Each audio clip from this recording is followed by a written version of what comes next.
Outer Orange.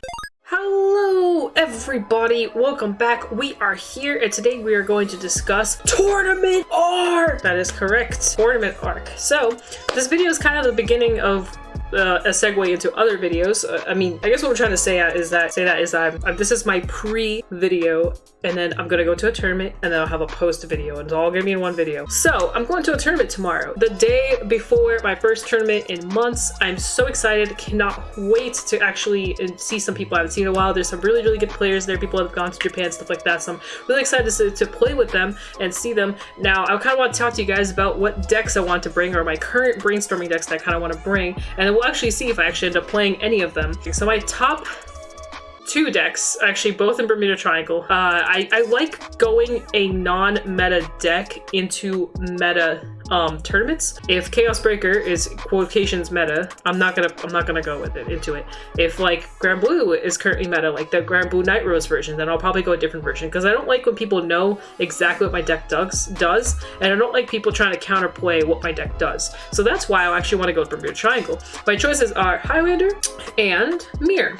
I'm probably gonna end up going the Mirror deck, as the survivability in that deck is actually really high. As long as I literally don't G-assist the grade 3, I feel like the game plan in the deck is actually really solid. I've definitely gotten a good hang of the deck. The deck is just in a good center where it's not too overthinky, where you have to really sit there and figure out what you want to do, but it's not too straightforward either. And what I like about it is against actually Chaos matches, if they take my markers away, I really won't care. I think the only thing that's kind of a little scary is like potential lock. I haven't seen it yet, so don't really fully know. I do know for a fact that chances are the people that will be there are probably going to go with, there's probably going to be a DI player with maybe Gastille, maybe a Luard player, probably gonna be a Chaos Breaker player. There's a guy there actually plays Spikes, and he's like very focused on Spikes, so I'll probably be a CS Spikes player. I may see a Grand Blue player. I don't know, Grand Blue, there's one guy that plays Grand Blue, but I don't think he's gonna be there. My thoughts on what I will be seeing, and yeah, that's pretty much it. So I usually don't like bringing Bermuda to tournaments, but I actually really like Mirror. Like normally I wouldn't bring something like that to tournaments. I also really like Highlander. I just think the deck is overall extremely fun. But that's pretty much my entire feeling. This is my pre-game, so we'll see how the mid to post game is. So I don't know how to transition this, but future Outer Orange, whatever it is that you record, boom, let's get on into it. Let's see what future Outer Orange has in store for us, or present Outer Orange, whatever you want to do it. Saturday goes. It is a beautiful day outside, Saturday morning. It's almost tournament time. I'm hella excited, let me tell you guys. Let me flip my screen here. Don't know how good it's gonna be, but it is officially the day of the tournament. It is Tournament Arc time. The sun is really bright out here, so yeah, we're about to leave, so that's what we're gonna do, and then I'll see you guys when that happens.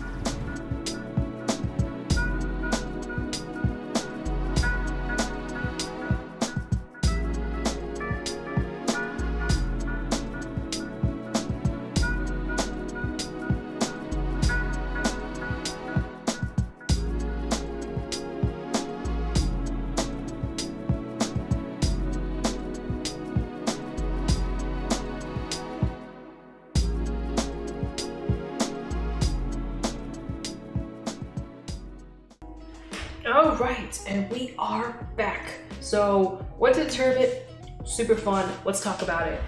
Talk about a couple things here. So first, the tournament was at 404. I will have some descriptions and links below. The guy there is super chill, by the way. Really awesome dude. Had a chance to talk to him. I love the scene there. Love everything about it.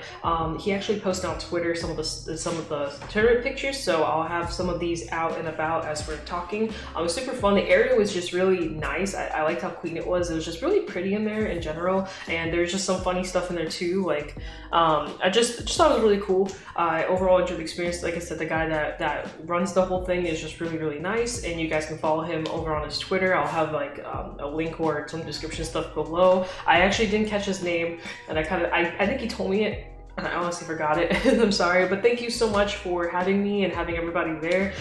Crow, which is the guy that mainly ran the event, was the one kind of behind running the event with him. So thank you both of them for doing all that. That was really awesome. Can't wait to go back and have more tournament fun with them. For the tournament results, so I went with my Mirror deck. This is the deck box I use. It's No Game No Life. I'm feeling going like super competitive. I'll just chill out and just enjoy the experience. I haven't seen a lot of people there in a long time, so I didn't really feel like just bashing people's faces and thinking too hard. So I went with my mirror deck, even though mirror does require a little bit of thinking, but I just thought I'd show with it. But anyway, so the game itself was actually pretty short. Like the rounds, we only had 3 rounds, and it went pretty fast. And we played V Premium, and it wasn't anything like super crazy. Unfortunately, the space slot that we took up was a very specific slot, and we like had to dip like right afterwards, so we didn't really have that much time to like discuss like top 8 and all this stuff. It was very like cut and dry. We're going in and we're getting out because they actually had a Smash Ultimate tournament that same day. So unfortunately, we couldn't stay there for too long. It was starting to get a little too crowded. But anyway, so I went with my mirror deck. It was 3 rounds, right? I faced 3 people. I played, first was the Grand Blue. First I faced was Grand Blue. Second was Mega Colony, and third was Angel Feather. So I'll get on into it here. So the first round, by the way, I went second every single round. Did not go first. That kind of sucked because unfortunately Mir is very aligned to going first. If you're going first, you have a really good solid chance of winning because you start your heals early and it's just an overall better experience to go first. The minute you go second, you're kind of in trouble. Like even your game plan, like there's no rush, there's no nothing. You just kind of sit for 2 turns and then you start doing stuff on your Mir turn, right? So it's just kind of rough. And I made the mistake, so the first one I faced was Grand Blue. I made a mistake, I gave him a damage. He had his Calm Bard, he had his whole setup, he had his Navigator, everything. He just went kind of balls deep on me and I pretty much just died. Second game was Mega Colony. Mega Colony was just, he kind of missed his stuff. I kind of felt bad for him. Like I felt bad like kidding him because he was just really missing his stuff. Like he just was not having a good time. I could tell he was just kind of like, you know, and it was the new clan selection stuff. It just kind of, I don't know, he didn't get the pieces he needed and I just kind of ended it and he couldn't do anything about it.